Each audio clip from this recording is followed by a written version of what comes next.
இந்த கிராக் கான் எப்படி செய்வது? ரொம்ப சுலபம். சில மூலிகைகள். 1 கடுக்காய் தோல், 2 மஞ்சள் தூள், 3 தும்பை இலை சாறு,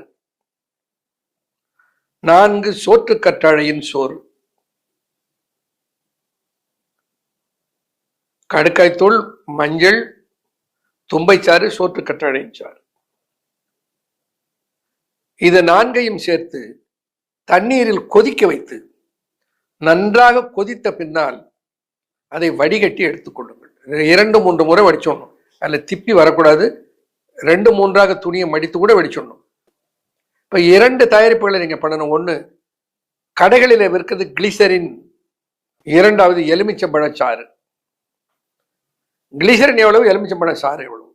கிளிசரின் 1/4 லிட்டர் எடுத்தால் எலுமிச்சம்பழ சாறு 50 மில்லி, 1:5. இதை 2ஐயும் நன்றாக கலந்து கொஞ்சம் மிக்சிங்க்கு கொஞ்சம் எஃபர்ட் எடுத்துக்கணும். நல்லா கலந்து விட்டு பிறகு முன்ன சொன்ன கஷாயம் இருக்கிறது பாருங்க, கடுக்காய் சூரணத்தை சேர்த்து பண்ண கஷாயம், படி வடித்து எடுத்த அந்த கஷாயத்தை இந்த சாற்றோடு சேர்த்து, இந்த கிளிசரின் எலுமிச்சம்பழ சாரோடு சேர்த்து அதை நன்றாக 2, 3, 4 முறை கூட நல்லா கலக்கணும். நல்லா மிக்ஸ் பண்ணிட்டா அதற்கு வாசனைக்கு கொஞ்சம் ரோஸ் எசன்ஸ் சேர்த்துக்கோங்க. தீர்ந்து போச்சு, தயாரிப்பு ரெடி. கிராக் கான், கிராக் போய்ந்தி.